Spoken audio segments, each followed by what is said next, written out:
네. 우선 읽고 그렇게 하겠습니다. 오순절 날이 이르매 그들이 다 같이 한 곳에 모였더니 호련히 하늘로부터 급하고 강한 바람 같은 소리가 있어 그들이 앉은 온 집에 가득하며 불의 혀가처럼 갈라지는 것들이 그들에게 보여 각 사람 위에 하나씩 임하여 있더니 그래요. 그래서 잠깐만요. 오순절이 뭐냐 했을 때 이게 이제 우리가 septuagen이라고 하는데 72년이라고 해요. 거기에는 이 오순절 77절을 어떻게 번역을 했느냐면 이게 오순절이라고 번역했는데 이게 왜 오순이냐? 이 순이라는 거는 이게 열이라는 뜻이에요. 그래서 그 열이 5번 있다 해서 오순이에요. 그 한국 번역으로는 오순이라고 그렇게 하고 우리가 거기서부터 따갖고 왔는 영어는 이제 이렇게 펜타코스트이라고서는 이제 뭔가 이야기가 77절에서 상당히 많이 달라져요. 그래서 다시 한번 이야기를 하면은 우리가 유대 원력에 의하면은 6월절. 6월절은 예수님이 돌아가신 날이에요. 그리고 그로부터 그날 포함해서 3일째 되는 일요일. 그날이 어디에 해당이 되느냐 하면 바로 초실절에 해당해요. 그때 보리 이삭을 베어가지고 단체 묶어갖고 하나님께 이렇게 드리게 돼요. 그러고 나서 이 부활절부터 시작해갖고 그래서 초실절부터 7주가 지난 77이 49 지나갖고 제일 이제 추수가 다 끝나는 날이 그날이에요. 그래서 그 다음 날 50일째 되는 날 이 날을 갖다가 이제 77절이라 해갖고 하나님 앞에 예배를 드리는데 이때는 밀을 그냥 드리는 게 아니고 밀을 가지고 이게 빵을 2덩이를 구워요. 그리고 이제 그걸 가지고 하나님 앞에 그렇게 드리게 되는 거죠. 그래서 그냥 히브리어로는 그냥 샤보트라고 이렇게 이야기하는 이 77절 이걸 갖다가 펜테코스테 하고 이걸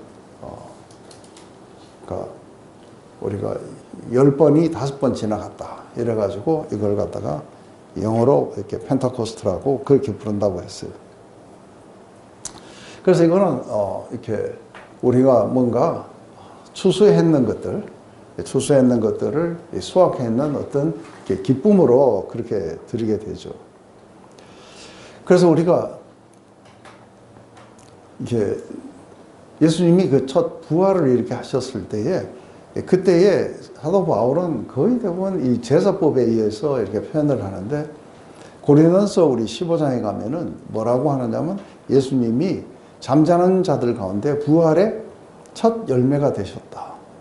그래서 이 초실절은 예수님이 부활의 첫 열매가 되시는 것을 이렇게 포인트 했는 것처럼 사도 바울은 그렇게 설명해요. 그런데 이제 마지막에 우리가 77절에 드리는 이 떡 2덩어리는 우리를 보고 뭐라 하냐면 성령의 처음 익은 열매하고 이렇게 이야기를 해요. 우리 로마서 8장에 가면은 성령의 처음 익은 열매를 받은 우리도 하고 이야기해요. 그래서 성령의 처음 익은 열매라는 그런 이야기들을 이렇게 하게 되겠죠. 근데 바로 이날 이렇게 성령께서 강림하신 거예요. 그래서 예수님이 부활하신 후에 50일을 계셨는데 근데 이렇게 40일째 승천하시고 이들은 열흘 동안 그렇게 기다려서 바로 50일째 하나님 앞에 그렇게 성령을 부어주신 거죠. 그런데 한 가지 놀라운 거는 이게 레위기에서 이게 떡 2덩어리를 드린다고 했는데 이게 떡이 한 덩어리가 아니고 2덩어리예요. 그래서 사실은 이게 성령 강림하셔가지고 교회가 탄생하는데 근데 이 2덩어리는 뭐를 상징할까 했을 때 이방인과 유대인이에요. 그리고 그 앞에 우리가 6월절 때는 누룩을 넣으면 안 돼요. 무교병이라 해야 돼요. 왜냐하면 죄 없으신 그 예수님을 상징했기 때문에 그래요. 근데 여기에 들어가는 떡 2덩어리는 이게 누룩을 넣어요.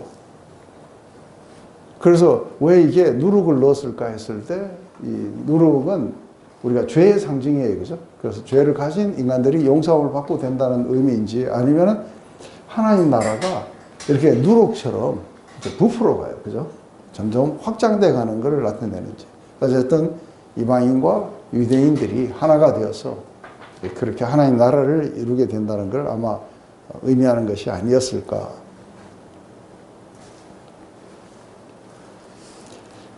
근데 또 한 가지 이제 우리가 재미있는 거는 이거는 정확하게 성경에 나오진 않아요. 정확하게 성경에 나오진 않는데 유대인들은 전통 속에서 이날에 하나님이 율법을 주셨다고 그렇게 생각해서 이 날을 율법 주신 날로 지키기도 해요.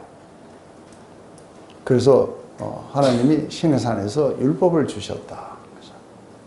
근데 이건 굉장히 좀 약간 재미있는 어떤 부분이 있는 것이 우리가 한번 보면은 우리가 하나님과 우리 사이에 하나님과 이게 백성이 되게 될 때 처음 우리가 하나님이 아담과 하와를 만드셨을 때는 그러니까 모든 인류와 자연스럽게 하나님의 피조물이기 때문에 자연스럽게 하나님은 하나님이 되시고 그들은 하나님의 자녀가 되었겠죠.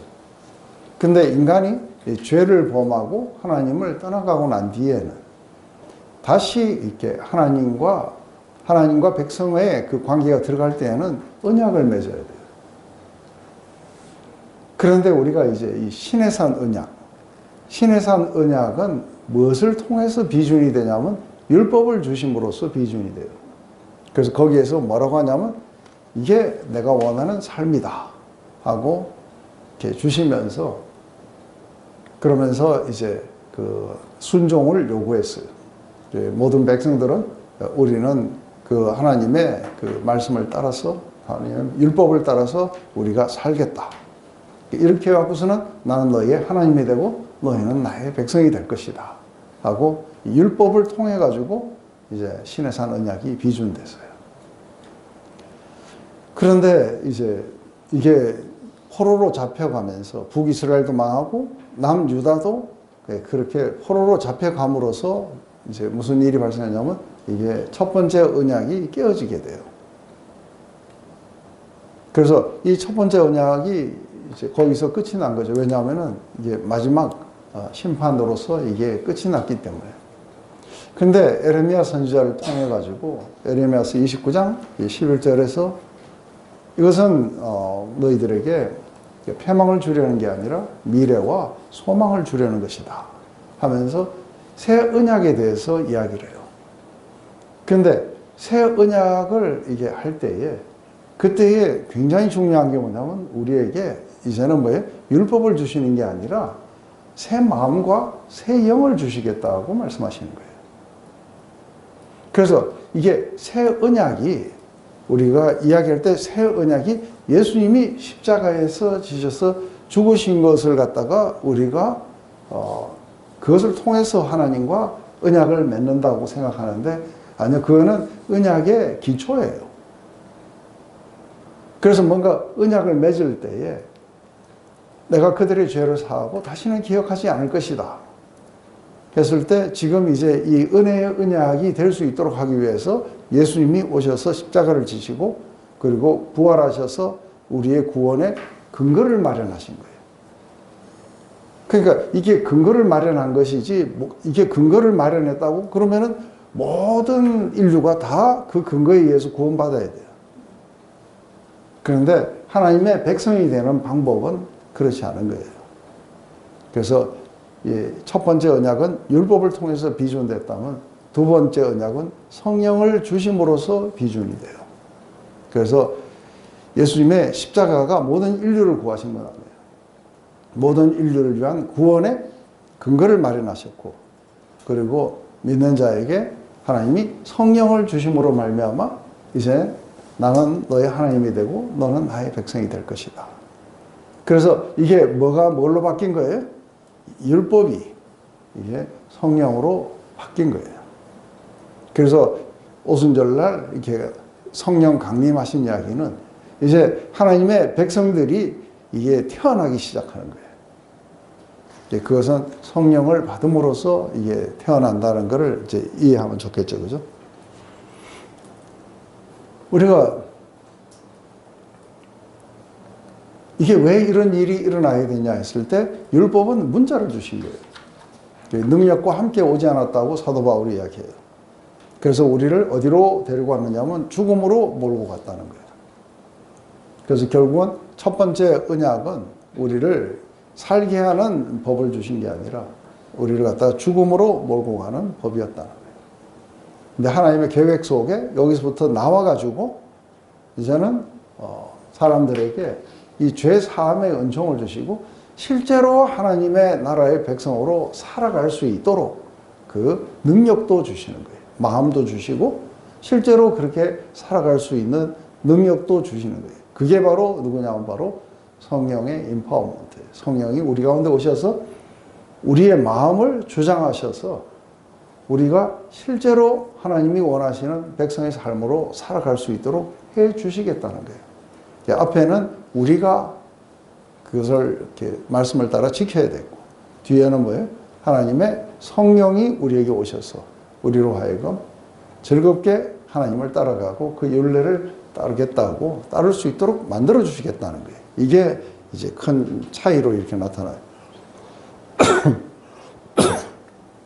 그래서 성령의 그 역사는 어떻게 해서 우리가 지속적으로 하나님 나라의 백성으로 살아갈 수 있도록 해주냐면 그냥 파워만 이렇게 나타내는 것이 아니라 사도 바울에 의하면은 하나님의 영광이 뭔지를 영광을 아는 빛, 그분의 자비, 은혜, 사랑, 용서 바로 이 하나님의 영광을 아는 그 빛을 우리의 마음에 비춰주신다. 성령으로. 그래서 우리가 그 영광을 보면서 우리도 하나님을 따라서 한 영광에서 또 다른 영광으로 그렇게 살아갈 수 있게 해 주신다는 거예요. 그것은 주의 영으로 말미암았다고 이야기하는 거예요. 그래서 우리에게 영광을 비추어서 이제 우리가 그렇게 살아가게 돼요. 그래서 이거는 문자가 없어요. 문자라는 건 밖에 이렇게 있어야 돼요. 어떤 조항 같은 게 없어요. 왜냐하면 이거는 우리의 신비에 심겼다는 건 이제는 하나님과의 깊은 사랑의 관계가 이걸 이끌어가게 될 거라는 거예요. 그래서 우리가 뭔가 순종해야 되는 문자는 없어요. 하지만 우리는 사랑에 의해서 그리스도가 성령을 통해서 우리를 통치하시는 대로 우리는 이 마음이 부드러워져서 사랑에 녹아서 우리는 원하시는 대로 우리가 따라가겠다고 그렇게 결정해서 가게 되는 것이 이게 성령 안에서 새 시대의 이야기라고 봐요. 그래서 그분의 이 첫 번째 이 율법도 그분의 성품을 따라 살아가기 위해서 주셨는데 파워와 함께 오지 않았어요. 그리고 불순종에 대해서 이렇게 심판을 이야기를 했어요. 처벌을 이야기를 했어요. 하지만 이제 새 언약 속에서는 성령님이 그러니까 우리 육신이 연약해서 할 수 없는 그 일을 바로 성령께서는 우리를 그렇게 만들어 가실 수 있다는 거예요. 그래서 이제 중요한 거는 왜 이방인이 함께 참여할 수 있느냐 하면 율법이 사라졌기 때문에 그래요. 그래서 이게 이 율법을 종이에 쓴 증서라고 이렇게 표현해요. 골로새서에서. 이거를 갖다가 십자가로 없애버리신 거예요. 그리고 둘을 하나로 만드신 거예요. 그래서 이방인과 유대인들이 바로 이 율법이 바로 이방인과 유대인을 갈라놨었는데 이 율법을 폐하심으로 말미암아 이방인과 그리고 우리 유대인 모두가 다 함께 같이 하나님의 백성을 이룰 수 있는데 이때는 이제 율법이 그 백성을 구분하는 게 아니라 성령이 구분하게 돼요. 그래서 이 성령은 모든 만민에게 부어져야 돼요. 그래서 꼭 유대인에게만 부어지는 게 아니라 이방인에게도 부어지게 돼 있는 거예요. 그래야 이제 이 담이 사라지고 모든 인류는 바로 하나님이 부어주시는 이 성령으로 말미암아 모두가 다 하나님의 백성으로 이렇게 부르심을 받고 살아갈 수 있겠다는 거죠. 그래서 율법이 없이 의가 올 수 있다는 게 어떤 의미인지 이해되세요? 그래서 성령이 율법을 대신하신 것이다. 근데 이것은 우리 예수님이 이 땅에 계실 때에 약속하셨던 두 가지예요. 그 중에 하나는 내가 이 지상에 내 교회를 세우겠다고 이야기를 했어요. 그리고 음부의 권세가 이기지 못할 것이다. 이게 우리 마태복음 16장에 18절에 나오죠. 그리고 우리 요한복음 14장에 아버지께서 약속하신 성령을 너에게 보내시겠다. 그래서 교회를 세우시겠다는 약속과 성령을 보내겠다는 약속, 이 두 가지의 약속을 하셨어요. 근데 이게 오늘 오순절날 성령이 강림하심으로 말미암아 교회가 생기게 돼요. 교회가 이렇게 내 교회를 세우겠다고 하셨는데, 교회를 어떻게 세우시냐면 이렇게 기다리는 자들에게 성령을 부어주심으로 말미암아 이게 교회가 탄생하게 돼요. 120명으로 시작됐는데 그날 하루에 3,120명이 돼요. 3,000명이 이렇게 회심해서 들어왔기 때문에 아주 급속하게 늘어나는 하나님의 지상 도구였던 그 그리스도의 몸이었던 교회가 생겨난 거예요. 그것이 바로 성령을 부어주심으로써 이렇게 생겨났다. 그래서 우리 사도행전 2장을 좀 나눠보면 처음에 성령을 받는 이야기, 그리고 성령 충만되었을 때 나타나는 현상들, 그리고 이게 왜 이런 현상이 일어나는지에 대한 베드로의 설교, 그러고 나서 이제 사람들이 그 베드로의 설교를 듣고 이렇게 반응하고, 그리고 사람들이 모여서 공동체적인 어떤 삶을 이렇게 살아가는 이야기로 2장이 끝이 나게 돼요. 제일 먼저 우리 보면은 오순절 날이 이름에 하늘로부터 급하고 강한 바람, 소리 같은 게 온 집에 가득했다 그래요. 그래서 우리가 이게 급하고 강한 바람 같은 소리, 바람 소리는 아니에요. 그래서 이게 뭐 바람이 확 불었느냐 했을 때 바람이 부은 건 아니에요. 근데 무언가가 급하고 강한 바람이 불듯이 하는 그런 어떤 소리가 들렸다는 거예요. 그런 소리가 온 집에 가득 찼다. 그런데 이게 이제 우리가 잘 알다시피 헬라어나 우리 히브리어나 모두가 다 이렇게 바람하고 성령하고는 이렇게 같은 단어라 했어요. 그런데 그래서 우리가 보면은 제일 먼저 새로이 지구를 만들 때 지구를 이렇게 만들기 전에 이제 지금 그 위에서 바람이 막 불어요, 그죠? 바람이 불어가지고 이 지구를 새롭게 형성해 갔어요. 그래서 여호와의 성령이 수면 위를 운행하시더라. 그래서 이게 바람이 막 부는 거예요. 그리고 모세가 이렇게 홍해를 갈 때 홍해가 어떻게 갈라지냐면 바람을 보내서 갈라지게 해요. 그래서 바람이 불어왔다. 이게 뭔가 하나님의 역사인데 이게 바람으로 나타나요. 그런데 이 중에서 가장 우리에게 강한 부분은 이게 아담을 흙으로 지어 놓으시고 난 뒤에 그 코에다가 그분의 숨결을 불어넣었어요. 이것도 이게 루아크예요. 훅 하고.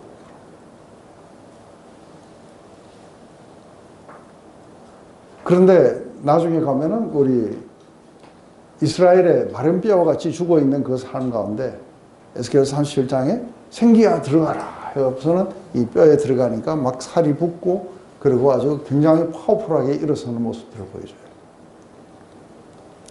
그래서 이게 한 사람에게도 들어가고 한 민족에게도 이렇게 들어가고 단체로도 막 일어나는 걸 봐요. 근데 우리가 이렇게 불 때 이게 마치 이런 것 같잖아요, 그죠? 제가 이렇게 뭔가 파이프를 분다든지 안 그러면 뭔가가 훅 하고 불 때 소리가 날 거 아니에요.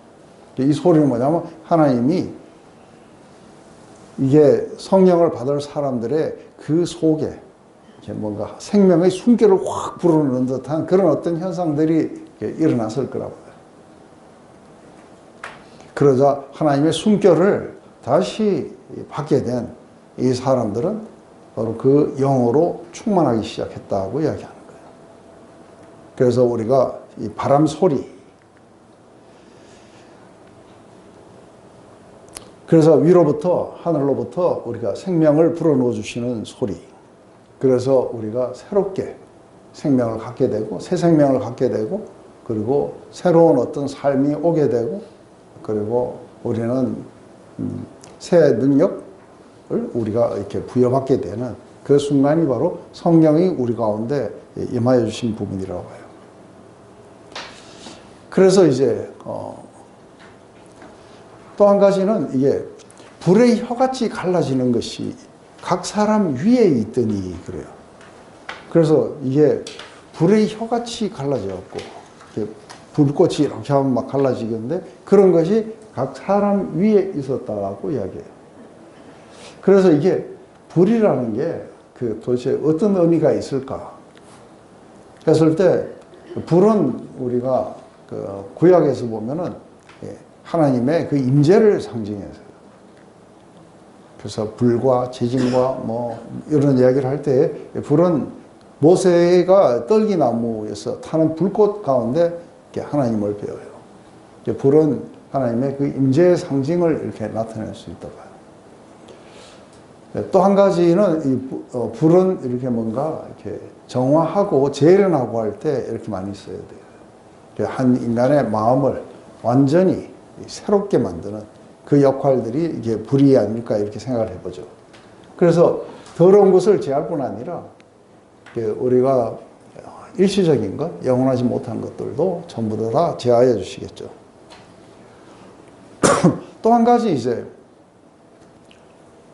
이거는 뭐 불에 대해서 여러 가지 생각해 보다 보면은 이렇게 우리가 여기까지도 상상을 해볼 수 있는데 하나님이 이렇게 우리가 어떤 재물을 이렇게 드렸을 때에 그때에 하나님이 그것을 연락하셨다는 표시로 뭐라냐면 불을 내려서 그걸 태우세요. 그래서 하나님의 그 연락의 기쁨을 표현하기도 하게 되겠죠. 그래서 어쩌면은 이 불을 내리셔서 모두가 다 하나님이 기뻐 받으시는 그런 자기 백성으로 받으셨다는 뭐 그런 표시도 이렇게 될 수 있을 거라 봐요. 그게 정확하게 뭔지 모르지만 하여간 어떤 것들이 상징적으로 나타났어요. 사람들 안에 생명의 호흡을 불어넣는 소리, 그리고 그분의 임재의 표시, 뭐 이런 것들이 사람들에게서 나타났다고 그렇게 이야기를 하죠. 그래서 세례 요한이 마태복음 3장에 내 뒤에 오시는 이는 나보다 능력이 커서 성령과 불과 성령으로 세례를 주실 것이다 하고 이야기를 해요. 그래서 이게 세례를 주실 것이다는 두 개가 성령으로 세례 그리고 불로 세례를 주실 것이라고 이야기하는 거죠.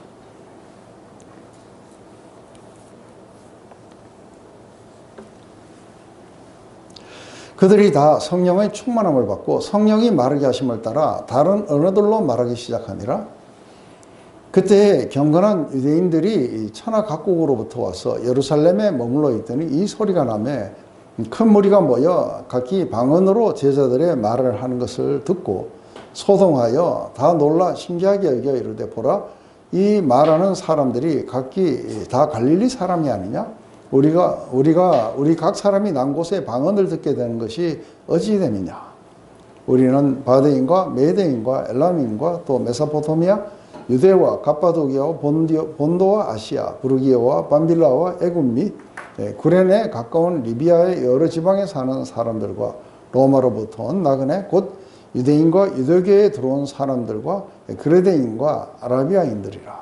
우리가 다 우리의 각 언어로 하나님의 큰 일을 말함을 듣는도다 하고 다 놀라며 당황하여 서로 이르되 이 어찌된 일이냐 하며 또 어떤 이들은 조롱하며 이르되 그들이 새 술에 취했다 하더라. 우리가 이제 한번 세례에 대해서 다시 이야기하면 세례라고 썼는 이게 밥티조라는 단어예요. 밥티조. 밥티조라는 거 단어 자체가 뭘 의미하느냐면은 어디에 듬뿍 담그는 거예요. 그래서 이렇게 우리가 침례라고 그러죠, 그죠? 그래서 물 속에 완전히 이게 담그는 거예요. 그래서 이게 물속에 완전히 이렇게 담겨졌다는 것은 이제 먼저 우리가 세례가 이렇게 죄 씻음에 대한 어떤 상징으로 이렇게 이야기가 될 수 있어요. 근데 물에 완전히 잠겨 있다 하는 이것은 뭘 의미하게 되냐면 우리가 성령에 완전히 잠겨 있다는 거예요. 그래서 성령에 완전히 잠겨 있다는 것에 대한 그 표현은 뭐를 의미하느냐면 우리의 삶이 우리의 자의로 움직여가는 삶이 아니라 성령의 인도하심을 따라서 우리가 움직여가는 삶을 말해요. 그래서 우리가 우리 힘으로 살아가거나 또 우리의 어떤 그 계획이나 이걸 따라서 살아가게 되면은 우리는 어디에 완전히 잠겨 있는 사람들이 아닌 거예요. 그런데 우리가 어디에 완전히 잠겨 있다고 이야기를 했을 때 그때에 이걸 갖다가 우리가 어디에 잠겨 있다? 또 안 그러면은 성령으로 충만하다는 건 뭐냐면 우리 속에 마치 공간이 이렇게 있다면 우리 속에 성령을 부어서 우리 안에 성령으로 가득 차고 넘치는 상태를 이야기를 해요. 그렇다면 우리를 실제로 지배하고 통치하고 인도하시고 이끌어가는 건 누가 되느냐 하면 바로 성령께서 하시는 거예요. 이게 성령 충만, 성령 세례의 이야기예요. 근데 이게 이제 이렇게 되자 이들이 그냥 말하기 시작한 게 아니고 성령이 말하게 하심을 따라서 말하기 시작해요. 이게 자의로 말한 게 아니라 성령이 말하게 하심을 따라서 다른 언어들로 이야기를 하기 시작해요. 그런데 제가 이걸 보면서 이제 조금 이게 이야기할 때 이게 우리가 일반적으로 말하는 방언이 맞나 싶어요. 왜냐하면 못 알아듣는 소리들이 아니었어요. 다른 랭귀지를 했다고 이야기를 하는 거예요. 여기서 방언이라는 건 각 지방의 말이에요. 그런데 고린도전서 14장에 보면 방언은 알아듣는 자가 없고 그래요. 그래서 방언을 말하는 건 공중예배에서 금지당하고 있어요. 왜냐하면 통변이 없으면 그거는 공중예배에서 하지 말라는 거예요. 왜냐하면 아무도 못 알아듣는다는 거예요. 그래서 그게 무슨 유익이 있겠느냐. 모두가 다 방언으로 말하고 그러면 무슨 유익이 있겠느냐. 근데 오히려 그거보다 가르치는 몇 마디가 오히려 사람들에게 마음에 찔림을 갖게 하고 뭐 이럴 수 있는 것 아니냐. 그런데 방언을 알아들을 수 있는 사람이 없고 모두가 다 방언하는 자냐 하고 12장에 또 그렇게 이야기해요. 그 방언이 모두가 다 하는 게 아니라고 이야기해요. 은사로 왔는 방언은 모두가 다 할 수 있는 게 아니라 그래요. 근데 여기는 제자들만 하는 게 아니라 모두가 다 각기 다른 나라 말을 했는데 알아들어요. 그래서 여러 지방에서 왔는데 자기들 나라 말을 하고 있다고 하면서 그 내용이 뭔지도 알아요. 하나님의 큰 일을 말하는 도다 하는 거예요. 그렇다면은 고린도 교회에 이야기했던 방언과 이게 맞는 건가? 했을 때 이게 저는 좀 다르다고 봐요. 그래서 많은 사람들이 어떻게 하냐면 이 방언이 바로 성령 세례의 표적이라고 하는데 저는 제 경험상 절대로 이렇게 방언을 구하지 마라. 성령 받으려고 방언 구하지 말라고 그렇게. 왜냐하면 방언을 하는데 성령 세례를 안 받은 사람들이 많아요. 하나님의 그 영에 의해서 안 움직여요. 그냥 방언만 이렇게 하는 거예요. 이거는 성령 충만이라는 건 아까도 이야기했지만 성령 세례, 성령 충만 그게 뭐였든 간에 성령 안에 완전히 잠기는 거고 성령이 우리를 가득 채워서 우리가 성령의 뜻에 의해서 움직여가는 것. 이렇게 해서 하나님은 자기 백성들이 하나님의 성품을 나타내는 그 삶으로 이렇게 데려가시겠다고 이야기하시는 거예요. 그런데 성령에 우리가 완전히 지배당하는 이 삶, 이게 라이프 인 더 스피릿이에요. 이게 성령 안에 사는 삶인데, 그런데 전혀 그런 삶을 안 살아요. 성령 안에 사는 삶을 전혀 살지는 않으면서, 그러면서 방언만 하는 거예요. 이렇게 되면은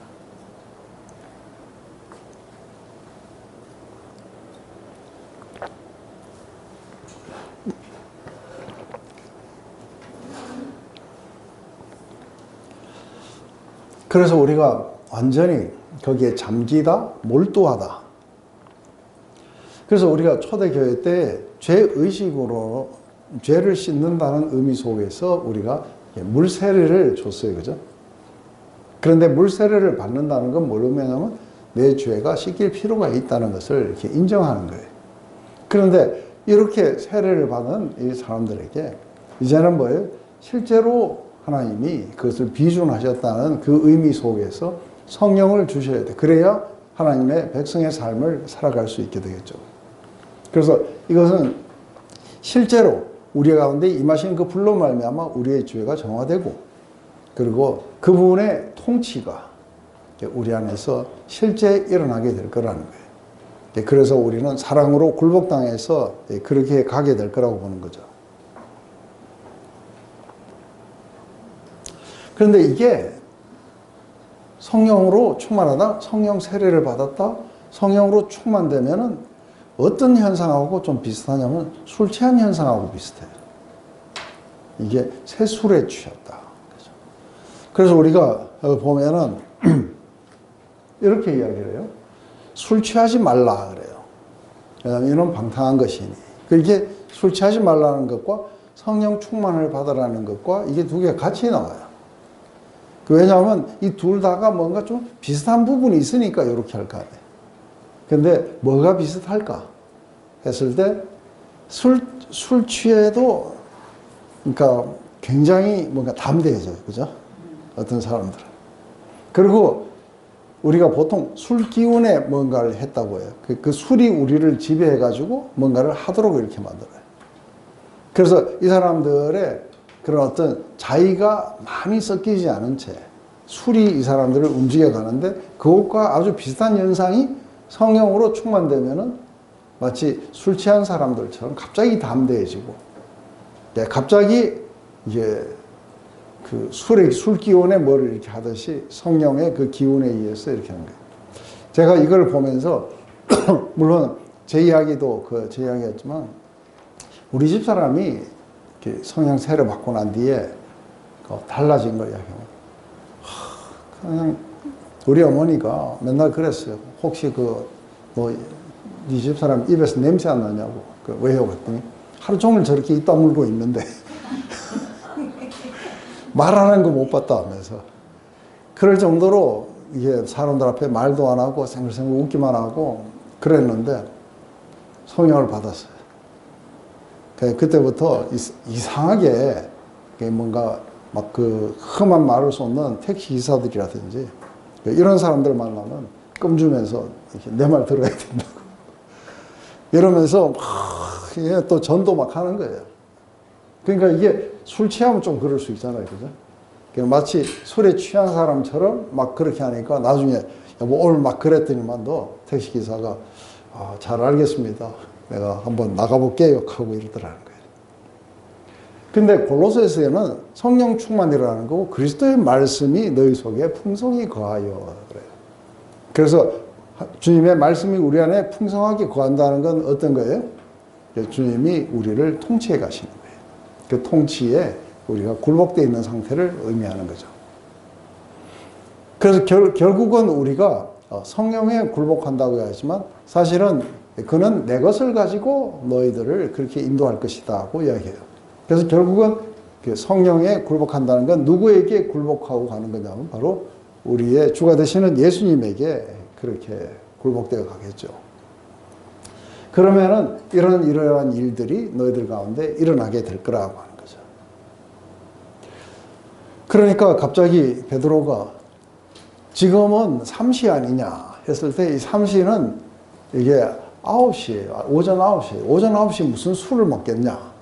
지금 열흘 동안 그렇게 앉아갖고 있었는데. 그래서 지금은 술 먹을 때가 아니다.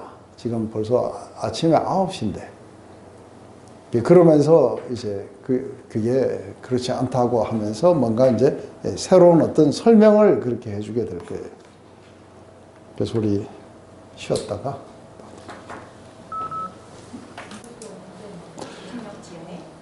인간이 그러니까 하나님을 대항해서 바벨탑을 만들었을 때 하나님이 그들에게 내리신 저주가 이게 언어의 혼잡이었어요. 그래서 서로 못 알아듣도록 했어요.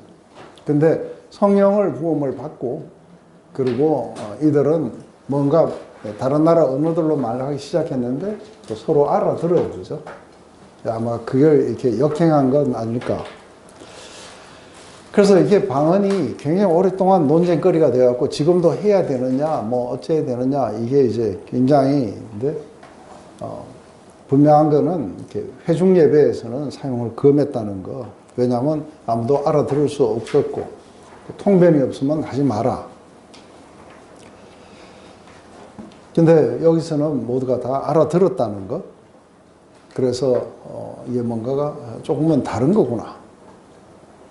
그래서 방언을 왜 주시냐면 이거는 그 믿는 자들을 그러니까 위해서 이렇게 주신 것이다. 또 아니면 불신자들에게 어떤 사인을 이렇게 주시는 것이다. 뭐 이래가지고 방언이 아직도 유효하다, 안 하다 하는데 그거 가지고 따지는 시간에 이런 것들이 왜 일어났는가, 왜 주셨는가가 상당히 중요해요.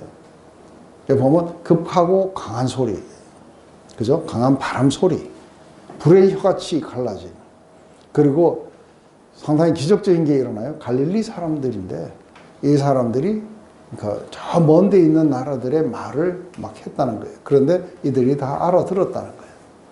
이런 거는 왜 이렇게 주실까 했을 때 사실은 성령께서 사람들의 마음을 준비시키는 과정에 불과해요.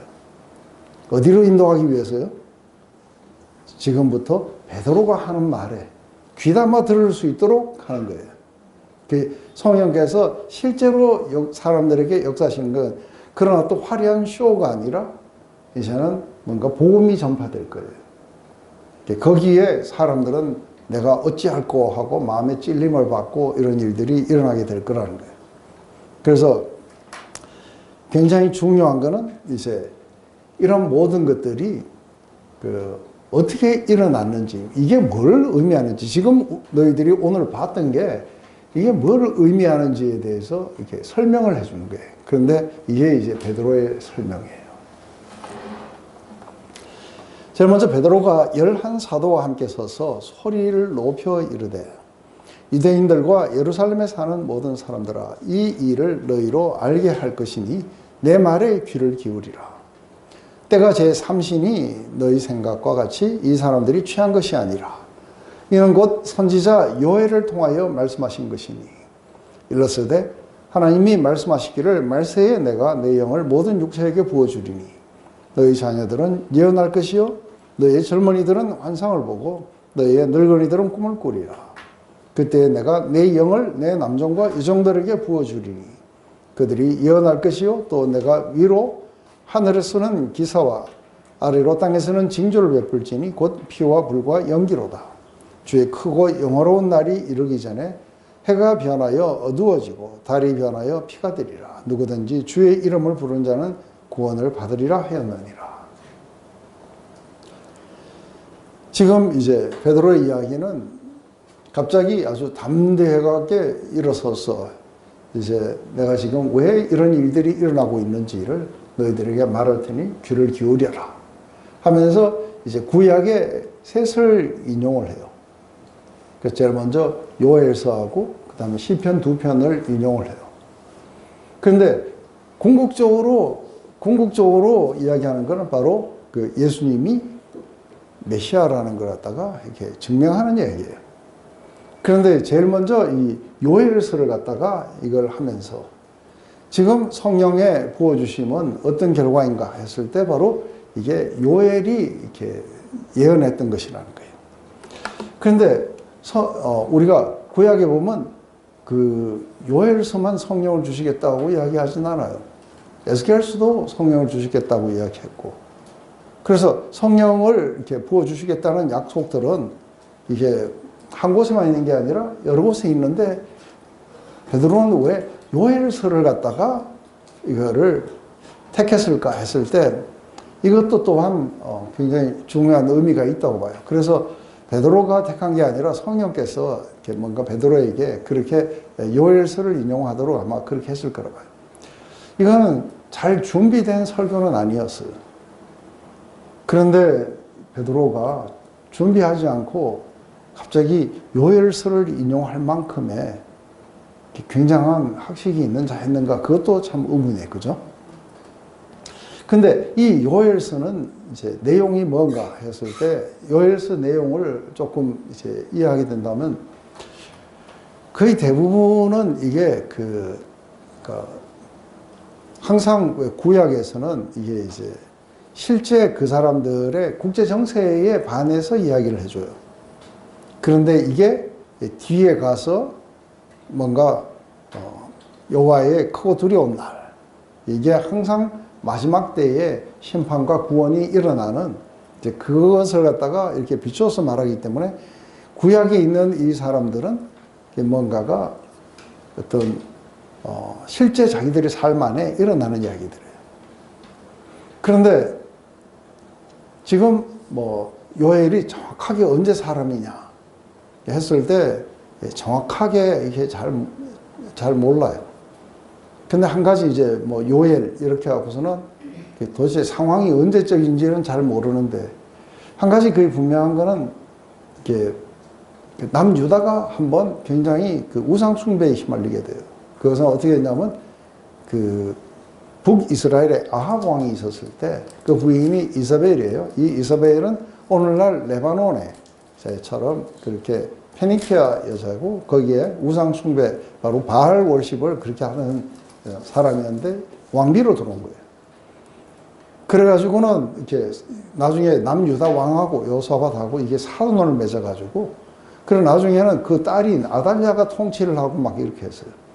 그래가지고는 다윗의 씨를 말린다고 다 죽였는데 여호야다라는 대제사장이 아들 하나를 성전에 숨겼다가, 그래서 이들을 물리치고 이 다윗의 이 씨가 계속 통치할 수 있도록 했는 이 왕이 누구냐면 이 요아스 왕이에요.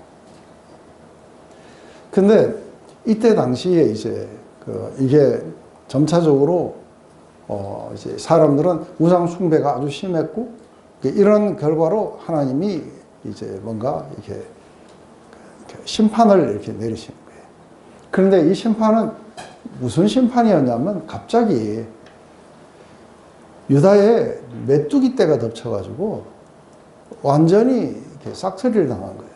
사람들은 굉장히 이렇게 두려웠어요. 그래서 이게 우리가 도대체 왜 이런 일을 당하느냐 했을 때 요엘 선지자가 이제 왜 메뚜기 떼로 이렇게 공격을 당했는지 이야기를 하는 거예요. 그래서 우리 요엘서 1장에 보면 메뚜기로 심판하신다는 그 이야기가 이제 메뚜기 떼가 막 공격해 오는 장면들을 막 나타내요. 그러면서 빨리 이제 이장에 가면 빨리 시온성에다가 나팔을 불어서 알려라. 그리고 이게 마치 적군이 몰려오듯이 메뚜기 떼가 막 지금 몰려오고 있다는 거예요. 그러면서 사실은 왜 그러냐 했을 때 이제 유다의 죄 때문에 이게 메뚜기 떼가 오고 있다는 거예요.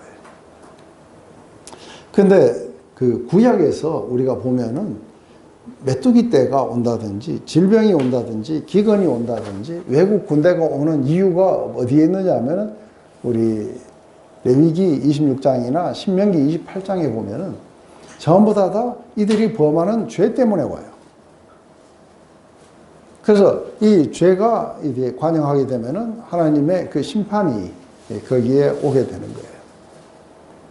그런데 이 심판 가운데 하나님이 늘, 이게 참 그 아이러니한 거예요. 우리의 죄 때문에 하나님의 심판이 막 내리는 그 가운데 갑자기 뭐예요? 미래의 구원에 관한 이야기를 하시는 거예요. 그 구원이 뭐냐면 바로 오늘 우리가 읽었는 이거예요.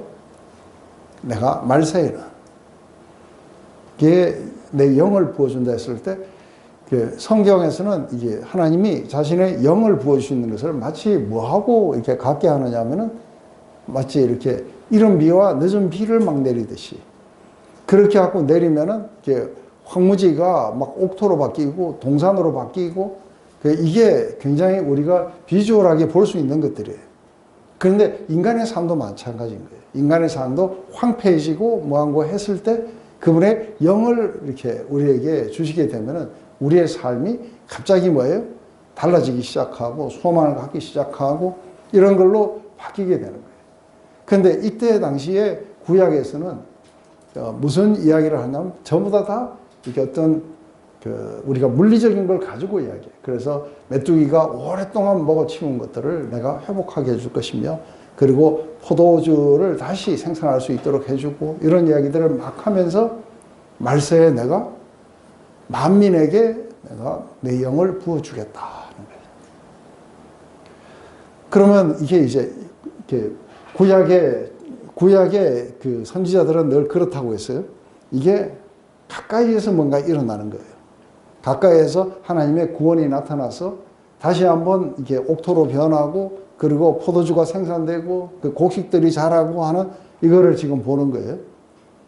그런데 지금 이제 그 메뚜기 떼의 공격이나 아니면 그 외국 군대의 공격이나 막 이런 것들을 보는데 이게 훨씬 더 뒤로 가면은 이제 마지막 때에 이게 심판이 일어나게 되고 그럴 때에 이제 하나님이 온전한 구원이 거기에 이렇게 임하시는 거예요. 근데 이게 뒤에 가면은 우리 출애굽할 때에 똑같아요.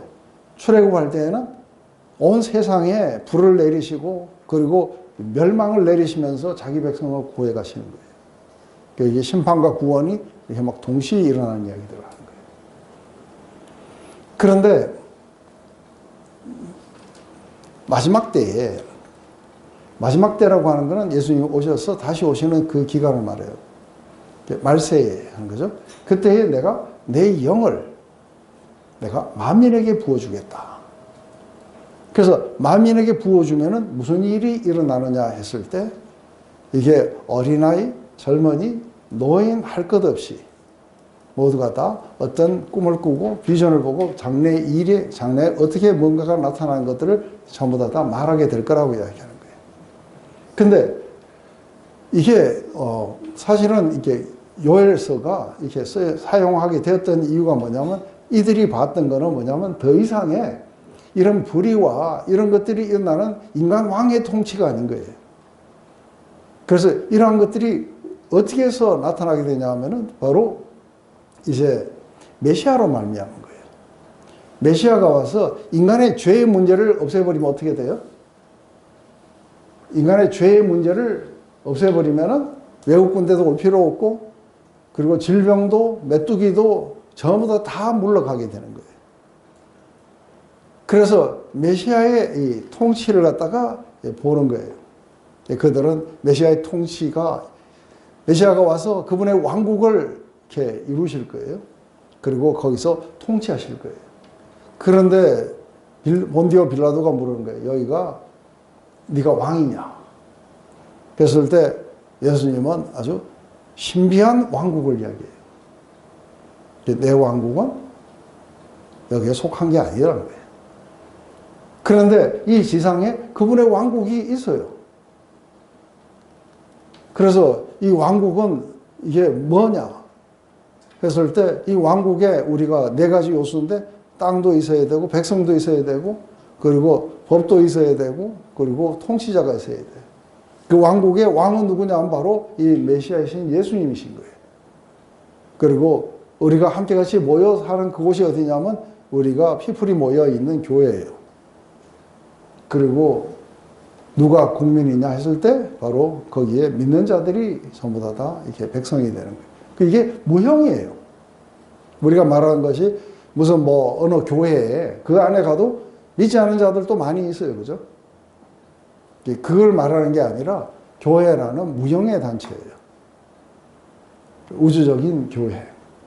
거기에 속한 믿는 자들. 근데 이 사람들이 다 누구냐면 바로 성령을 받은 사람들이에요. 그래서 이 성령을 받은 사람들이 하나님의 왕국을 이루고 하나님의 그 통치가 여기서 일어나는 메시아 시대의 이 이야기들. 이게 예수님이 부활하셔서 성령을 보내주심으로 말미암아 하나님의 그 통치가 시작이 됐어요. 그 나라가 섰고 그게 교회예요. 그죠?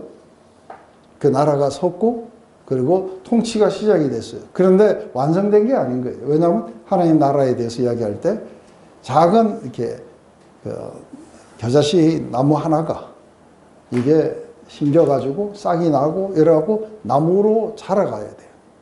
그래서 나중에 새들이 깃들 만큼 왕국은 그러니까 아주 굉장히 ever increase 돼가는 아주 굉장히 커져가는 갈수록 점점 더 커져가는 그런 왕국인 거예요.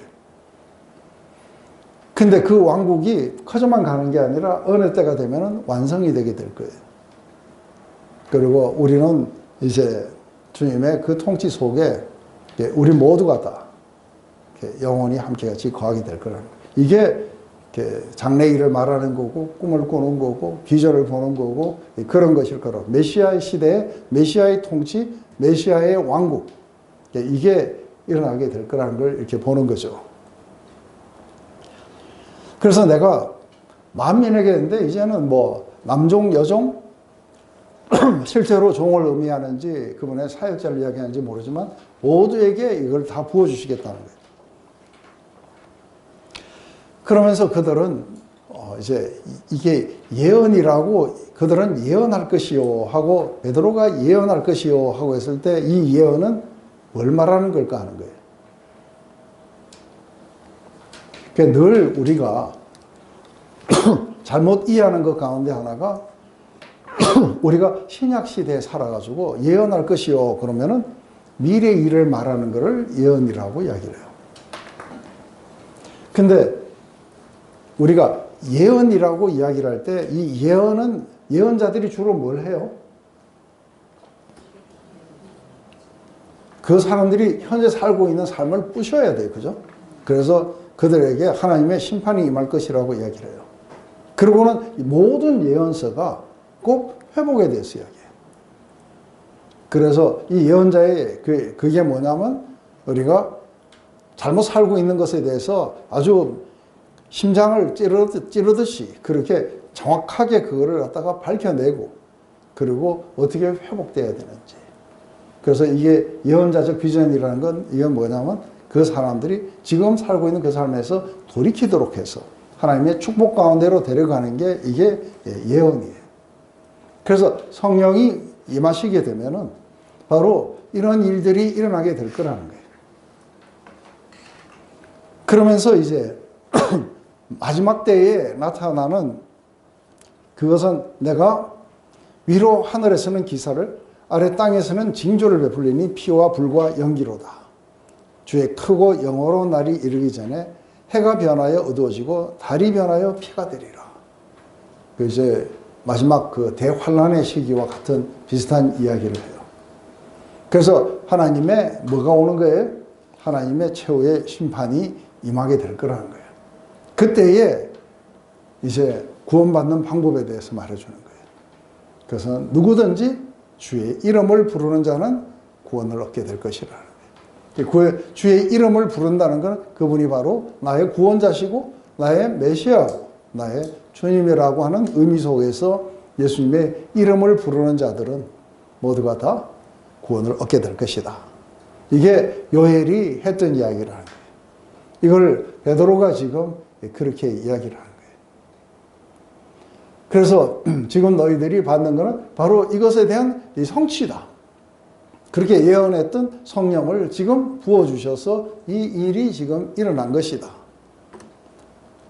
하고 지금 이 이야기를 이렇게 해주는 거죠.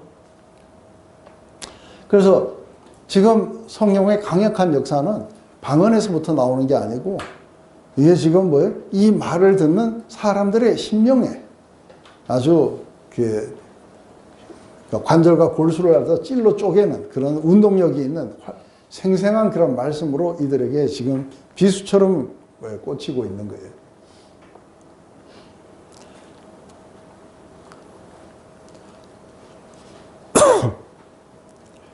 그래서 만민에게 그리고 누구든지 하고 이야기해요. 누구든지라는 거는 이제 완전히 열려 있는 거예요. 유대인만 아니라는 거죠.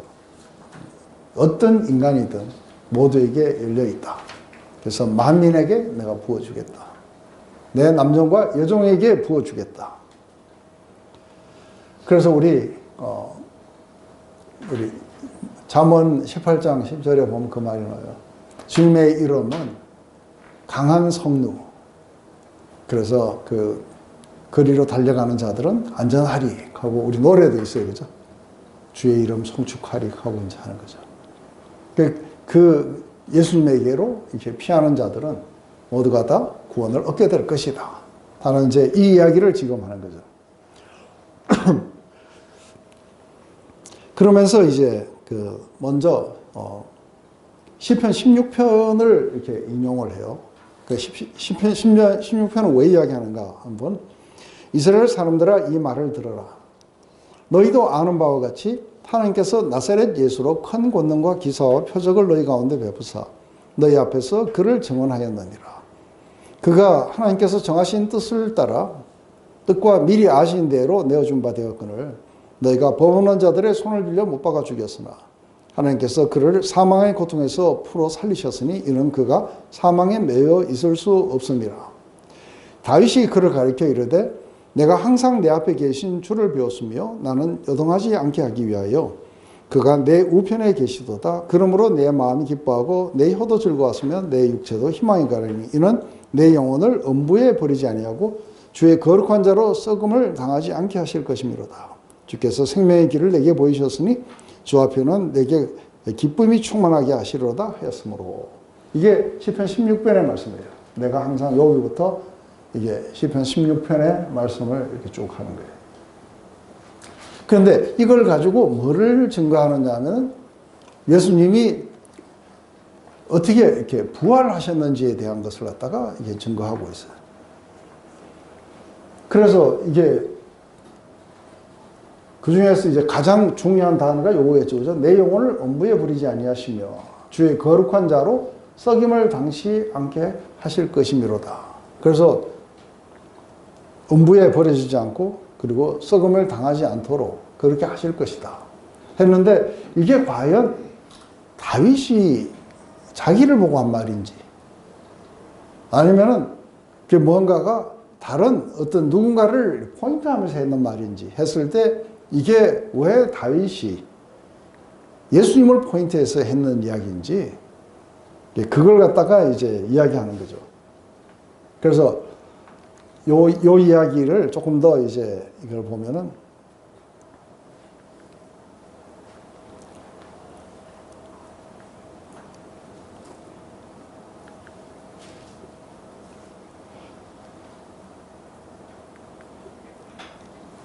우리 요 뒤에 걸 한번 봅시다. 그 이야기를 해놓고 뭐라고 하냐면 형제들아 내가 조상 다윗에 대하여 담대하게 말할 수 있노니 다윗이 죽어 장사되어 그 묘가 오늘날까지 우리 중에 있도다. 그렇다면은 자기를 음부에 부려두지 않고 자기가 몸이 썩지 않게 하실 것이다 하고 이야기했는데 내가 담대하게 말할 수 있는 건 다윗은 지금 죽어서 무덤에 있다는 거예요. 그렇다면 이게 다윗에 대해서 말한 게 아닐 거라고 이야기하는 거예요. 왜냐하면 다윗은 지금 몸이 썩었으니까. 그렇다면 이건 시편 16편의 뒤에 나오는 이야기는 뭔가 선지자처럼 미리 나오는 그 이야기를 하셨을 것이다 하고 보는 거예요. 그래서 거기에 뭐였느냐 하면은 그는 선지자라 하나님이 이미 맹세하사 자손 중에서 한 사람을 그 위에 앉게 하리라 하심을 알고 미리 본 거로 그리스도의 부활을 말하되 그가 음부에 버림을 되지 않고 그 육신이 썩음을 당하지 아니하리라 하더니 이 예수를 하나님이 살리신지라 우리가 다 이 일의 증인이로다. 그러니까 이것은 우리 사무엘하 우리 7장에 가면은 하나님이 다윗과 언약을 맺었어요. 그 언약을 맺는 것은 뭐냐면 다윗이 이제 하나님을 위해서 집을 지어드리고 싶다 하니까 좋은 이야기라고 했고 나단이 그걸 허용했는데 근데 그날 밤 나단에게 하나님이 나타나셔서 네가 내 집을 짓는 게 아니라 내가 네 집을 지어줄 것이다 하고 이제 예언적인 이야기가 나와요. 그러면서 이제 이게 마침 그 뒤에 나오는 솔로몬이 예수님처럼 그렇게 돼요. 왜냐하면 그가 내 집을 짓는다 했는데 솔로몬이 지었어요. 그죠? 그런데 한 가지 이해가 되지 않는 것은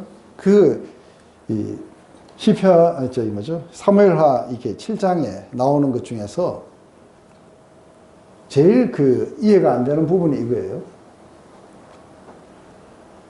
내 집과 내 나라가 내 앞에서 영원히 보존되고 내 왕위가 영원히 경고하리라 하셨다. 그래서 이제 너에게서부터 나오는 너의 자손이 너의 왕위를 영원하게 가져갈 것이고 너희 나라가 영원한 나라가 될 것이라는 이제 약속, 하나님의 그 맹세를 다윗이 어떻게 해석을 했느냐 하면 이게 마치 예언자처럼 자기의 자녀 중에서 누군가가 나와서 바로 이렇게 썩지 않는 영원한 나라를 이렇게 할 것이다 하고 이렇게 예언한 것을 다윗은 그렇게 이해를 하고 이걸 썼을 거라는 거예요. 그렇기 때문에 다윗은 죽어서 몸이 썩었는데, 그런데 죽어서 몸이 썩지 않는 누군가가 다윗의 자손 가운데 나와야 되는, 그래서 메시아를 다윗의 자손이여 하고 있는 것은 바로 이 왕을 기다렸던 거예요.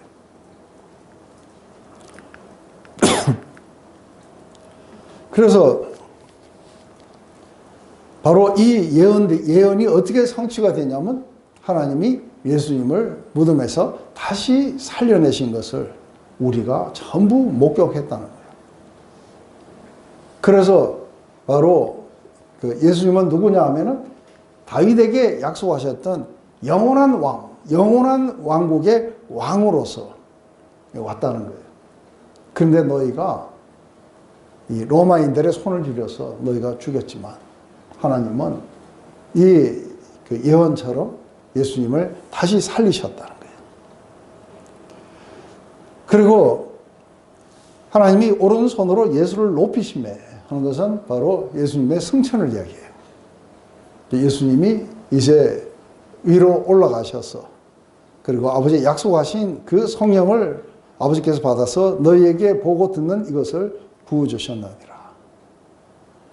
그런데 다시 이제 시편 110편 1절을 하는 것이 뭐냐면 이제 그렇게 해서 이제 예수님의 어떤 신성뿐만 아니라 메시아 되심을 갖다가 어떻게 이야기했냐면 다윗은 하늘에 올라가지 못하였으나 친히 말하여 이르되 주께서 내 주에게 말씀하시기를 내가 내 원수로 내 발등상이 되게 할 것이 너는 내 우편에 앉아 있으라 하였도다. 그러니까 이 말이 뭐냐면 다윗은 하늘에 못 올라갔다는 거예요. 그런데 시편 110편에 나오는 이야기는 모든 원수들이 굴복될 때까지 너는 내 우편에 앉았거라 하고 내 주에게 하나님이 말씀하셨다는 거예요. 그래서 내 주가 누구냐면 바로 예수님이라는 거예요. 그래서 모든 원수들이 굴복될 때까지 하늘에 우편에 앉아서 이게 통치하시게 될 거라는 거예요. 이게 다윗의 110편에 이게 요거예요. 주께서 내 주에게 말씀하시더라. 요게 110편에 나왔던 이야기예요. 이 시편은 다윗에 대한 이야기가 아니라는 거예요. 왜냐하면 다윗은 하늘의 우편에 안 앉아 있어요. 다윗은 무덤에 이렇게 있다는 거예요. 그렇다면 이것은 누구에 관한 이야기냐면 바로 예수님에 관한 이야기였다는 거예요. 그런즉 이스라엘 온 집은 확실히 알지니 너희가 십자가에 못 박은 이 예수를 하나님이 주와 그리스도가 되게 하셨느니라. 너희는 예수님을 십자가에 못 박았지만 하나님은 우리를 다스리시는 주가 되게 하시고 그리고 메시아가 되게 하셨다는 거죠.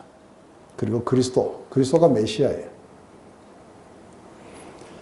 이야기를 하니까 지금 이제 듣는 사람들이 다 그래도 경건한 사람들이었어요. 순례객들이었어요. 이 사람들은 구약을 잘 아는 사람들이에요. 그런데 이게 베드로가 일어나가지고 요엘서 시편 막 이런 걸 쫙 해가지고 뭐예요? 와, 이게 지금 풀필되고 있는 걸 보는 거예요. 성령을 부어주시고 그리고 메시아 시대의 어떤 도래, 새로운 왕국, 거기에다가 예수님의 부활, 그리고 하늘에 오셔서 그 주와 메시아가 되신 그 예수님, 그리고 왕국이 이미 이렇게 시작됐다는 이야기를 확 하니까 어떻게 돼요? 큰일 난 거예요. 그러니까 빨리 어떻게 해야 돼요? 빨리 정신 차리고 돌아와야 돼요.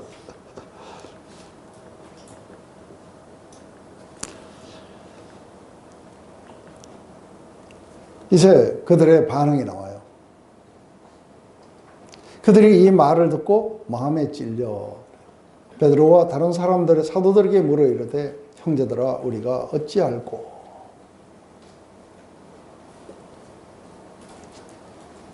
이 사람들은 거의 대부분이 아마 6월절에 있었던 사람들이에요. 왜냐하면 이게 한 50일 정도 차이가 나기 때문에 먼 데서 와가지고 거의 대부분 6월절과 오순절은 함께 같이 많이들 지낸다고 했어요. 그죠? 근데 한때 십자가에 못 박아라고 외쳤던 사람들이 이제는 뭐예요? 예수님을 자기 주로 받아들여야 돼요. 근데 베드로가 담대하게 일어나가지고 구약의 이 세 부분을 인용을 해서 이들에게 이제 그들이 구원을 받아야 될 그 필요성들, 너희들이 십자가에 못 박아라고 외쳤던 그분이 어떻게 부활하셨고 그리고 지금은 메시아로 그 왕국이 지금 이렇게 막 시작되고 있는지 이 말이 자세하게 들려가기 위해서 불의 혀처럼 갈라지는 것이 각 사람 위에 있고 이게 급하고 강한 바람 소리 같은 것들이 온 거기에 충만해갖고 이게 무슨 소리냐 하고 왔을 거예요. 그죠? 그리고 와서 보니까 막 자기 나라 말로 자기가 사는 지방의 말로 이 사람들이 갈릴리 사람들 아니냐. 근데 어떻게 저 말을 어떻게 알았지 하고 굉장히 신비한 현상들이 막 일어나는 거예요. 이것은 이 사람들의 이게 관심을 확 끌었겠죠. 그죠? 그리고 베드로가 일어나서 이 모든 현상이 어떻게 해서 일어나는지에 대해서 확 이야기를 하니까 모두가 다 마음이 찔려가지고 이게 이제 성령의 진짜 역사예요. 우리가 어떻게 해야 되느냐. 대답은 아주 심플해요. 회개하고 각각 예수 그리스도의 이름으로 세례를 받고 죄사함을 받아라. 그리하면 성령을 선물로 줄 것이다. 그래서 아주 심플하게 회개해라. 그리고 예수 그리스도의 이름으로 죄사함을 받는 이 세례를 받아라. 그러면 오늘 여기에서 성령을 받은 사람들과 동일하게 너희도 성령을 받게 될 것이다. 그래서 이 약속은 너희와 너희 자녀와 또 모든 먼 데 사람 곧 우리 주 하나님이 얼마든지 부르시는 자들에게 하신 것이라. 그래서 여기에는 제한이 없다는 거예요. 모두가 다 모든 만민이 어디에 살든 상관없어. 멀리 살든 아니면 가까이 살든 아니면은 다음 제너레이션이든 모든 사람들에게 하시는 약속은 뭐냐면 회개하고 죄사함을 받고 성령을 받아라는 거예요. 이것이 이제 이거밖에 없는 거예요. 그래서 하나님이 부르시는 모든 자들은 어느 세대든 상관이 없고 어떤 지역에 있든 상관이 없이 모두가 다 동일하게 똑같은 프로세스를 거칠 거예요. 회개하고 죄사함을 받고 성령을 받는 거예요. 그러면서 이제 여러 말로 확정하여 권하여 이르되 너희가 이 패역한 세대에서 구원을 받으라 하니. 왜 이 패역한 세대냐 하면은 이게 예수님을 잡아 죽인 세대. 메시아를 갖다가 이렇게 죄인으로서 잡아 죽였던 세대들이 이 패역한 세대에서 너희가 구원을 받아라 하니까 이게 얼마나 파워풀했는지 그날에 3,000명이 그 안에 사실은 이보다 훨씬 더 많은 사람들이 있지만 3,000명을 모아놓고 하면 자 뒤에 있는 사람은 잘 들었는지도 모르겠어요. 안 그래요? 그때 뭐 이렇게 확성기가 있었던 것도 아니고 어쨌든 간에 그날에 3,000명의 사람들이 들어오게 돼요. 그래서 120명이 그 안에 있었고 3,000명이 있어가지고 3,120명의 교회가 탄생한 거예요. 그래서 그 말을 받은 사람들은 세례를 받음에 이날에 신도의 수가 3,000이나 더하더라. 이게 이제 성령 강림 그리고 그 어떤 일어나는 현상들 그리고 베드로의 설교 그러고 나서 사람들에게 찔림 그리고 많은 사람들이 그날 회개하고 세례 그러니까 죄사함을 의미하는 세례를 받고 그리고 이들도 전부 성령을 받았을 거라 봐요. 그래서 아주 어마어마한 숫자가 그렇게 들어오면서 교회가 탄생한 거예요. 그래서 이 교회는 누가 만들었냐면 예수님이 만드신 거예요. 근데 어떤 사람들은 이런 말을 해요. 이 사람들이 열흘 동안 거기서 기도하면서 기다렸다는 거예요. 그래서 성령을 받기를 위한 가장 좋은 조건은 뭐냐면 그냥 끈질기게 앉아서 기도하는 거라 그래요. 이 사람들이 기도를 했는지 안 했는지는 모르지만 기도에 전혀 힘썼다 했으니까 기도했겠죠. 그죠? 기도해서 온 거 아니에요.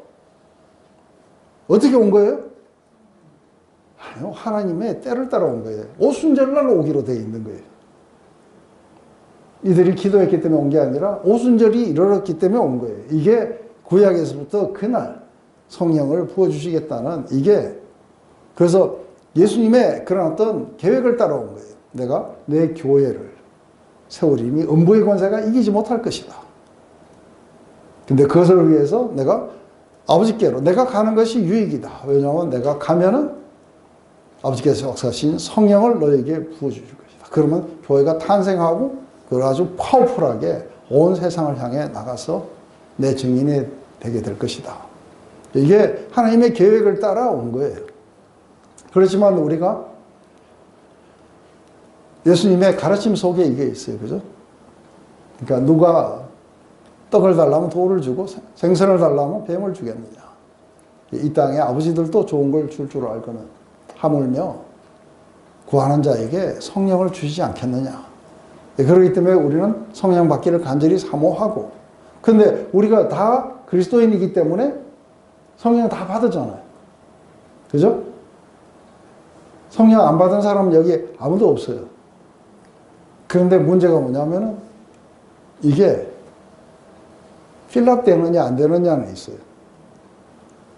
그래서 성령 충만을 받으라고 이야기를 하는 거예요. 그래서 우리는 다 성령을 받았기 때문에 이제는 충만을 받아야 돼요. 그런데 충만을 받기 위해서 우리가 뭘 해야 되냐면, 이게 어떻게 해야 충만해지냐면 자기 생각으로 가득 차 있으면 성령이 들어와서 우리를 통치하실 데가 없어요. 그죠? 우리를 비우는 작업들이 필요해요. 그리고 우리는 성령의 인도하심이나 이런 것에 이게 우리가 굴복해 나가면서 점점 우리 안에 하나님으로 충만되지고, 그리고 그분으로 말미암아 우리의 삶이 좌지우지되는 그게 일어나게 될 거라는 거죠.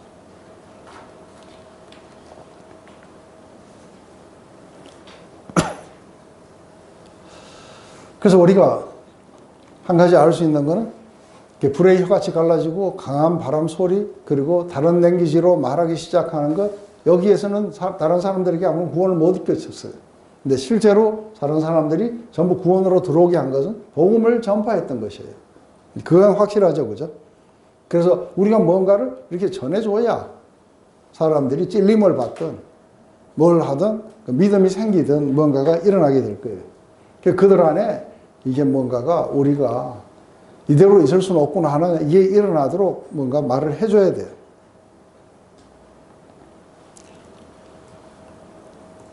그래서 회개하고 죄 씻음을 받고 성령을 받아라. 근데 이게 회개하라고 하니까 자기가 어떤 지어난 조그마한 그 죄들 가지고 하나님 죄송해요 하고 하는 그 미안한 마음을 나타내고, 그건 회개가 아니라, 회개는 뭐예요? 이 방향을 트는 거예요. 그래서 지금까지는 뭐예요? 예수님을 갖다가 그냥 하나의 신성 모독자로 봤어요. 그죠? 근데 이제는 뭐예요? 예수님을 갖다가 자신의 주, 자기를 통치하시는 이로. 그래서 이게 오늘날 우리에게는 그렇게 중요하지 않지만, 이때 당시에 이스라엘에게는 메시아의 도래가 얼마나 중요한지 몰라요. 그래서 우리 성전에 올라가는 노래, 거기에서 산을 넘는 자의 그 아름다운 발길에 대해서 이야기를 하면서 그 복음을 외치는데, 그 복음의 외침의 내용이 뭐냐면 바로 우리 하나님이 다스리신다는 거예요. 현대의 메시아에도 그게 나오죠. 그죠? 왕의 왕 또 주의 주, 그 주가 우리를 다스리시네. 이게 이제 이들에게는 그런 모든 외국 군대가 물러나고 자기들이 갖고 있는 이런 모든 삶의 고통들에서부터 벗어나는 바로 그것이었기 때문에 메시아의 도래를 굉장히 기다렸던 거죠. 그렇기 때문에 이제 이 회개는 새로운 어떤 시대, 그러니까 뉴 에이지예요. 새로운 시대를 향한 우리의 소망의 문을 이렇게 열어주고.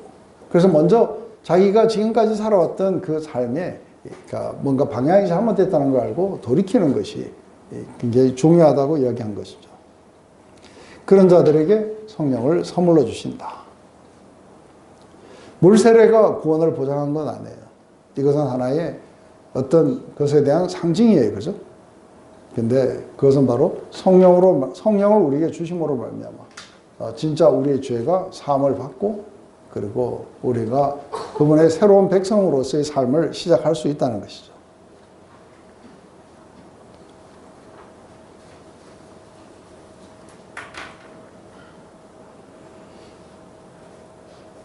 근데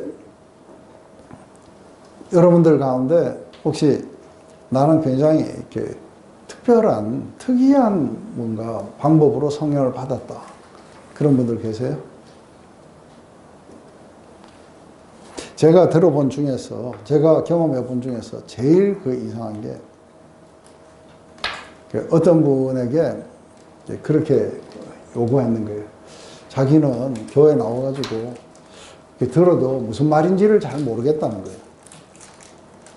그래서 제가 이제 그 사람에게 한 가지 주문한 거 뭐냐면, 그러니까 아침에 일어나서 밤에 잘 때까지 하나님 나를 좀 만나달라고, 나를 구원해달라고, 요 말만 계속 하고 다니라 했는데, 이 사람이 진짜 한 거예요. 그래서 진짜 막 그렇게 했는데, 한국을 잠깐 다녀올 일이 있었고, 한국에 나와서도 자기가 빼지 않고 했다는 거예요. 그러고 나중에 이제 들어갔는데, 부활절 전주에 교회를 나왔는데, 갑자기 아무도 의미가 없는 짓들을 하고 앉아있다 하는 이 마음이 들면서 예배 도중에 자기 집사람 붙잡고 나가자 하면서 나왔다는 거예요. 근데 나갔으면은 그렇게 뭐 완전히 거부해야 되는데, 나와갖고 그리고 저한테 전화 왔는 거예요. 그래서 오늘 이런 일이 있었다는 거예요. 그래서 이게 원래 동이 틀나라면 더 누워있는 법이다 하고, 지금부터 더 열심히 해라 하고, 이 사람이 이제 일주일 동안 더 열심히 했는데, 부활절 날 아침에 눈을 딱 떴는데 방 안에 바람이 막 불더라는 거예요. 그런데 또 웃기는 게 뭐냐면, 내가 저 바람을 타야 된다고 하는 굉장히 상징적이죠. 그죠? 그래가지고 그 바람을 타려고 막 누워가지고 애를 쓴 거예요. 애를 쓰다가 어느 순간에 자기가 바람을 쑥 탔대요. 근데 옆에 예수님이 계시더라는 거예요. 그러고는 모든 게 싹 다 꺼졌다는 거예요. 그때부터 시작해갖고 기쁨이 솟아나고 뭐 이랬는데, 이제 또 미신 믿던 사람이라서 그런지 모르지만 이거를 아무한테나 이야기하면 마가 탄다고. 이거를 이랬다가 내가 성경을 가르치고 있는 클래스에서 똑똑해갖고 빨리 좀 나오라는 거예요. 그래갖고 왜 그런가 하니까 나갔더니만 그 이야기를 하는 거예요. 그래갖고 그 마가 타는 거 아니라고 들어오라고. 그래갖고 거기에서 그 예수님을 갖다가 자기가 영접하는 기도도 하고, 그날 성경 공부 상당히 은혜됐겠죠. 그죠? 그러고는 이게 성령의 그 임하심에 따라 막 사람이 확 바뀌어버리는 거예요. 그러니까 평생 자기는, 그러니까 뭔가 삶의 변화를 위해서 열심히 교회 생활하고 했던 서울대학교 교수님이 계셨어요. 잠깐 교환교수로 왔는데, 그 사람이 이제 앞에 앉아갖고, 당신 나한테 말해. 어떻게 하니까 그런 게 일어났어. 하면서 이제 계속해서 밥 사주고 뭐 하면서 어째야 그게 일어나느냐고. 자기는 평생을 했는데 안 됐다고. 그러면서 완전히 이 사람하고 졸졸 따라다니면서 이제 그런 거예요. 굉장히 이상하게 받았죠. 그죠? 그래서 저는 뭐 별 희한한 방법으로 받는 사람들을 많이 봤어요. 그래서 꼭 무슨 뭐 앉아가지고 막 뭐를 해야 받고 뭐 이런 건 아니었다고 봐요. 그런데 가장 이렇게 흔한 거는 어떤 경우에는 뭐 말씀을 듣다가 이렇게 받는 사람도 받고 함께 찬양하다가 갑자기 받는 사람도 받고 그렇지만 대체적으로 또 혼자서 조용히 기도하다가 받았다는 사람도 있는데 그래도 가장 흥황하게 일어나는 거는 함께 같이 모여서 예배 보고 할 때에 그때에 좀 더 많이 받는 건 확실하게 돼요.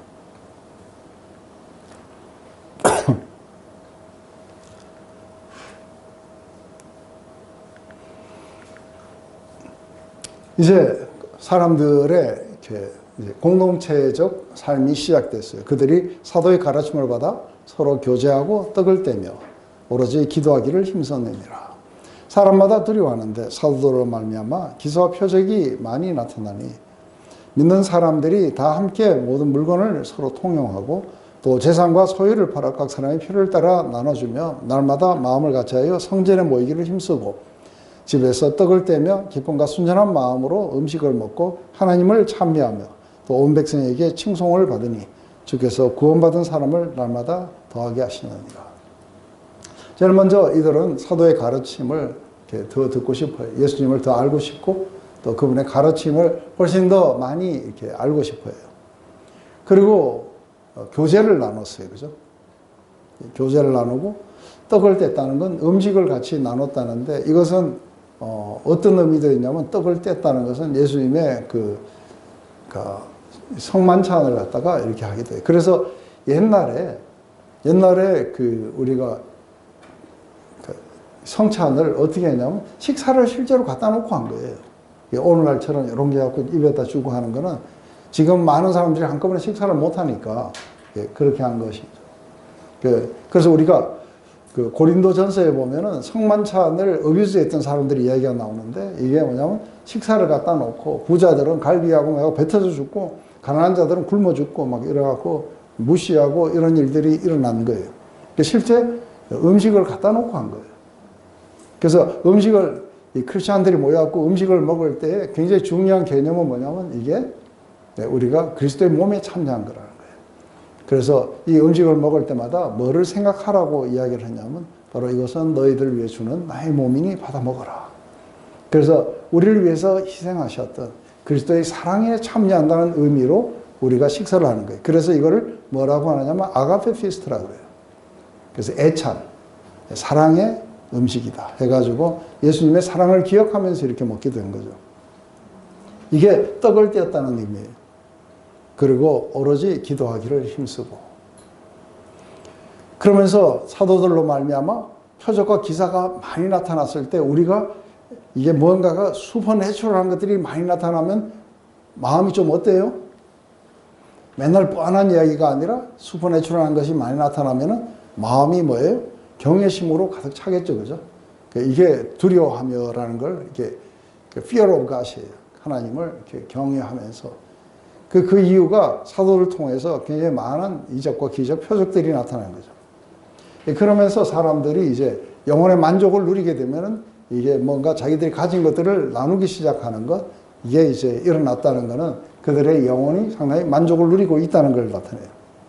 그래서 그 필요를 따라서 서로 나눠주고 또 마음을 같이 하고 모이기를 힘쓰고 집에서 떡을 떼고 기쁨과 순전한 마음으로 음식을 먹고 하나님을 찬양한다는 거예요.